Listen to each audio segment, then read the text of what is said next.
ഇന്ന് രാവിലെ 10 മണിയോടെയായിരുന്നു ചവറ KMMLലെ സെൻട്രൽ പ്ലാന്റിൽ ക്ലോറിൻ വാതകം ചോർന്നത്. ഫാക്ടറിക്ക് സമീപത്തുള്ള ശങ്കരമംഗലം ഗവൺമെന്റ് സ്കൂളിലെ കുട്ടികൾക്ക് പെട്ടെന്ന് തന്നെ തലകറക്കവും ഛർദിയും അനുഭവപ്പെട്ടു. ഇവരെ ഉടൻ തന്നെ ആശുപത്രികളിലേക്ക് മാറ്റി. ഇന്ന് ഞങ്ങൾ നല്ലോണമൊക്കെ നേരി കണ്ടു. പുക ഇങ്ങനെ അടിച്ച് അവിടുന്ന് ഏതാണ്ട് പടപട കത്തുകയും ചെയ്തു. ഞങ്ങളുടെ ക്ലാസിന്റെ അടുത്ത മൂക്കിലോട്ട് ഏതാണ്ട് അടിച്ചങ്ങ് കയറി. അപ്പം ഞാൻ വേഗം കൈവച്ച് ബുക്ക് തുറന്ന് വെച്ച്. എല്ലാ പിള്ളേർക്കും ഇങ്ങനെ വന്നു. ഞങ്ങളത് പേടിച്ച് നല്ലോണക്ക്. 50ലേറെ കുട്ടികളെയാണ് കരുനാഗപ്പള്ളിയിലെയും നീണ്ടകരയിലെയും വിവിധ ആശുപത്രികളിൽ പ്രവേശിപ്പിച്ചിരിക്കുന്നത്. ആരുടെയും ആരോഗ്യനില ആശങ്കാജനകമല്ല. വാതകച്ചോർച്ച നിയന്ത്രണ വിധേയമായെങ്കിലും സമീപ പ്രദേശത്തുള്ള സ്കൂളുകൾക്ക് അവധി പ്രഖ്യാപിച്ചു.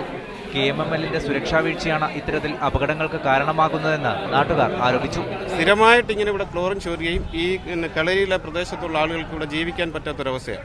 അതോടൊപ്പം തന്നെ കമ്പനിയിലെ പരിസരവാസികളുടെ പ്രദേശത്തെല്ലാം മലിനീകരണം ഒഴുക്കി വിട്ടുകൊണ്ട് ജനങ്ങൾക്ക് ദുസ്സഹമായ രീതിയിൽ ജീവനും സ്വത്തിനും അപകടം വരുന്ന രീതിയിൽ പ്രവർത്തിക്കുന്ന രീതിയിലെ കമ്പനി. ഇതിനു മുമ്പും നിരവധി തവണ KMMLൽ വാതകച്ചോർച്ച ഉണ്ടായിട്ടുണ്ട്. സുരക്ഷാ കാര്യങ്ങളിൽ KMML പുലർത്തുന്ന നിസ്സംഗതയ്ക്കെതിരെ നേരത്തെ നാട്ടുകാർ പ്രക്ഷോഭം സംഘടിപ്പിച്ചിരുന്നു. മീഡിയ 1 കൊല്ലം.